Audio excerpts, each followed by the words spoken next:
चलिए आज एक ऐसी कहानी सुनते हैं जो सीधे दिल को छू जाएगी।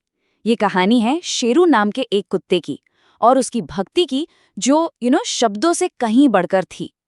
छोटी सी कहानी है पर इसका मतलब बहुत गहरा है। और पता है, इस पूरी कहानी का जो निचोड़ है ना, वो बस इसी एक लाइन में है।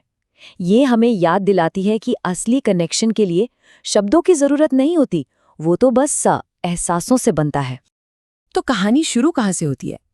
एक बहुत ही ठंडी और सुनसान रात से। जरा सोच कर देखिए, कैसा माहौल होगा उस रात का। सोचिए, शहर की सड़कें एकदम खाली, बिल्कुल सुनसान। ठंड भी कोई ऐसी वैसी नहीं, मतलब हड्डी कंपा देने वाली। चारों तरफ बस सन्नाटा, और जाहिर है ज्यादातर लोग तो अपने अपने गर्म घरों में दुबके हुए हैं।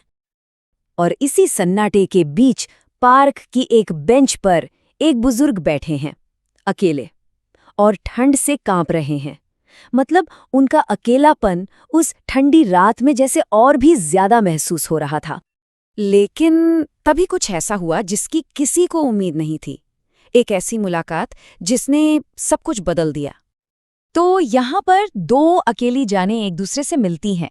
एक तरफ है वो बुजुर्ग जो ठंड और अकेलेपन से जूझ रहे हैं, और दूसरी तरफ शेरू, एक कुत्ता जो बहुत धीरे धीरे उनकी तरफ आ रहा है।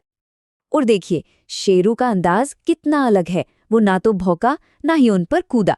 उसने बस बहुत ही प्यार से अपनी नाक से उनके हाथ को छुआ। था तो ये एक छोटा सा इशारा है ना, पर उसमें अपनापन बहुत ज्यादा था। और बस उसी एक छोटे से टच से एक ऐसे रिश्ते की शुरुआत हुई जो दोनों को गर्माहट देने वाला था। देखते हैं ये हुआ कैसे। ये पूरी मुलाकात ना जैसे 4 खूबसूरत स्टेप्स में हुई। सबसे पहले तो वो स्पर्श, जब शेरू ने अपनी नाक से हाथ को छुआ।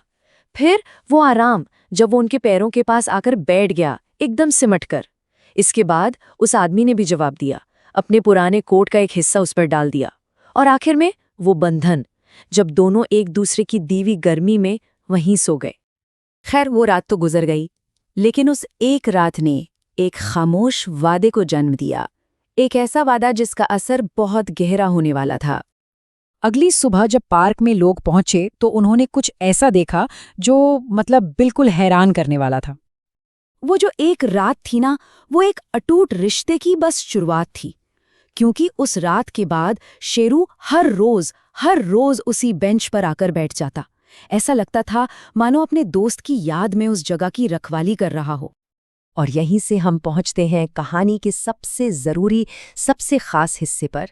एक ऐसा साथ जिसके लिए शब्दों की जरूरत ही नहीं। पता है, इसी को कहते हैं मूक भक्ति। मतलब एक ऐसा गहरा कनेक्शन, एक ऐसी वफादारी जो बातों से नहीं बल्कि अपनी मौजूदगी से, अपने एक्शन से दिखाई जाती है। और शेरू का हर रोज उस बेंच पर आकर बैठना, इससे बड़ा सबूत और क्या हो सकता है भला। तो ये कहानी ना हमें एक बहुत जरूरी सवाल पर लाकर खड़ा कर देती है। सोचिए जरा, आखिर किसी का साथ पाने के लिए सबसे जरूरी चीज क्या होती है?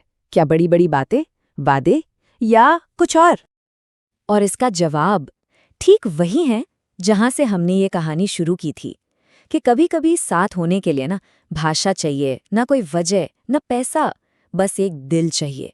एक ऐसा दिल जो महसूस कर सके। और शेरू की कहानी बिल्कुल यही तो बताती है।